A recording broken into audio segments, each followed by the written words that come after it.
Ladies and gentlemen, just like the Catholic Church, many of these churches are struggling with sex abuse and all kinds of sexual misconduct. And you may wonder why it happens so much in the church. This happens because the church is the easiest place to get a job if you are a sexual predator. They tend to go to churches, and many of these people that ultimately carry out the same crimes within the church are already on a sexual predator list. So this is why you keep seeing it repeatedly happening in the church. So any sexual predator that have a hard time finding work, they just go to the church. It's an easy hire. They don't get reformed. As you can see, they just continue to carry out the same abuse within the church. So this is a story that came out on alabama.com, 220 SBC, that's Southern Baptist Church. Church leaders convicted of sexual crimes, 17 in Alabama since 1998, report says. Now, this person that you see in the picture is a convicted sexual predator for abusing children at Birmingham's Lakeside Baptist Church. His name is Mac Allen Davis, and he pleaded guilty back in 2014 and is serving time. Wow. That man looked like he's damn near in the graveyard. He looks so damn old. I bet you he's only 20 years old. Okay. Since 1998, roughly 380 Southern Baptist church leaders and volunteers have faced allegations of sexual misconduct, according to an investigation by the Houston Chronicle and the San Antonio Express News. About 220 offenders have been convicted or took plea deals, and dozens of cases are pending, including pastors, ministers, youth pastors, Sunday school teachers, deacons, and church volunteers. Damn, the whole staff practically, right? Of the 220 convicted offenders, 17 were in Alabama, according to a database compiled by the newspapers. Former Lakeside Baptist Church of Birmingham, that's the man in the picture, youth pastor Mac Allen Davis, who pleaded guilty in 2014 to 6 charges of sexual abusing minors in Jefferson County, was one of the 17 offenders included in the database from Alabama. And you can see a list right below. These are some of the other ministers that have been convicted of sex crimes within the church. That list does not include one of the more prominent ministers known to have spoken at Southern Baptist churches and youth events. At Alabama, evangelist Acton Bowen, Paul Edward Acton Bowen, 37, of Gaston native, was charged in 2018 with second-degree sodomy, enticing a child to enter a vehicle or house for immoral purposes, and second-degree sex abuse. In June 2008, sexual assault victim Debbie Vasquez asked the annual meeting of the Southern Baptist Convention to create a registry for its 47,000 churches to track sexual predators and take action against congregation that harbors or conceals abusers. Yes, unfortunately, even after people in these churches find out what's going on, they still want their pastors to stay. We saw this with Eddie Long, if you all remember. You know, that just go to show you some of these people in these congregations, they're not right either. Efforts to create a denominational registry were defeated. So, you know, this victim of sexual abuse within the church made a recommendation that they set up a database, and they shot her idea down. because they don't want to track these people. They know what's going on. They don't want to track it. It's just like the Catholic Church. They barely want to put anybody in jail. And you got congregations that don't want anything to happen to those Catholic priests. Since all Southern Baptist churches are autonomous and not under the control of a central authority, it's difficult to track sexual abuse, accusation, and criminal convictions in the nation's largest Protestant denomination. They set it up that way, ladies and gentlemen, because, they already know these things are going to occur. And it's like having immunity on yourself, setting up your churches like that. You can't track what's going on. It's very difficult to pinpoint things.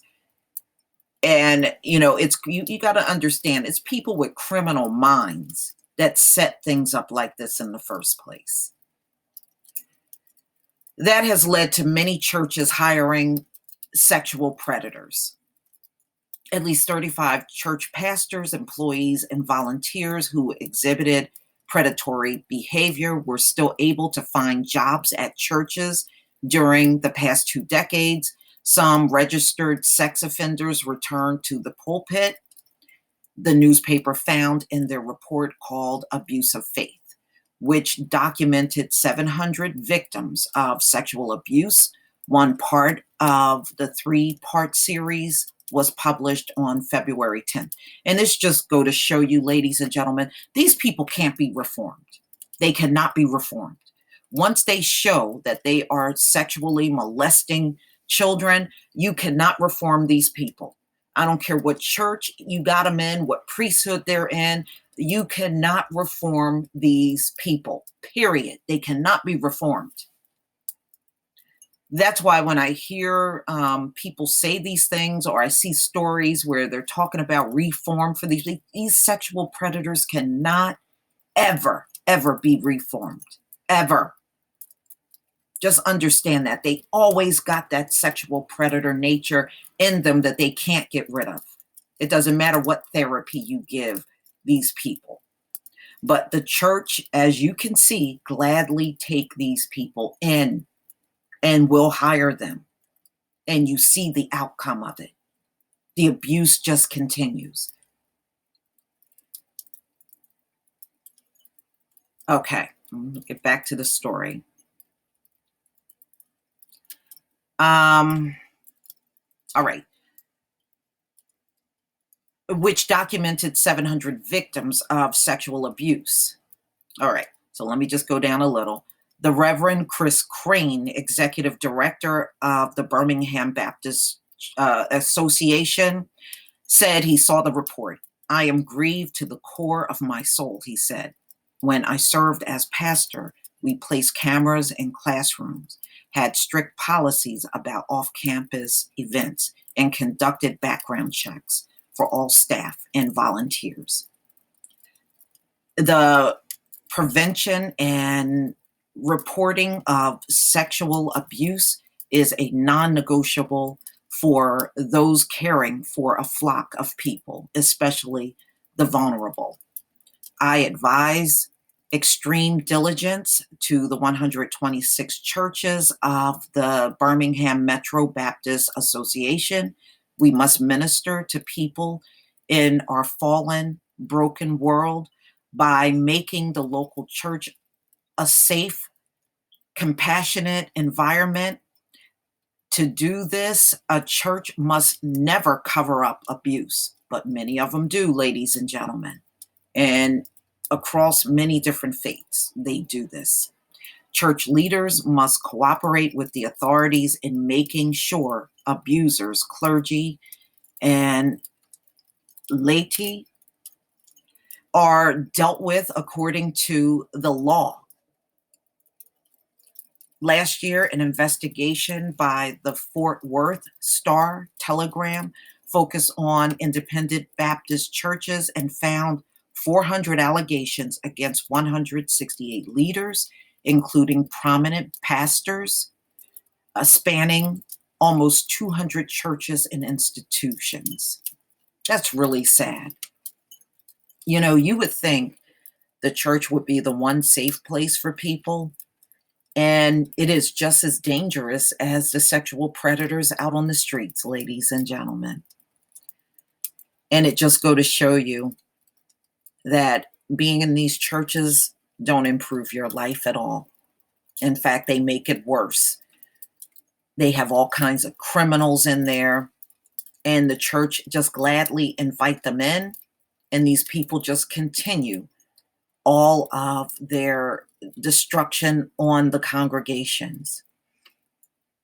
And I have to ask, when all of this sexual abuse is going on, where are the parents? Why are the parents allowing so much access to their kids to the point where they don't know what's going on? And I think they are just trusting in these pastors and ministers and deacons and everybody way, way too much. America, it is just one big cesspool for sexual abuse in this country. And we see it every single year in the schools as well. And many of those predators are females.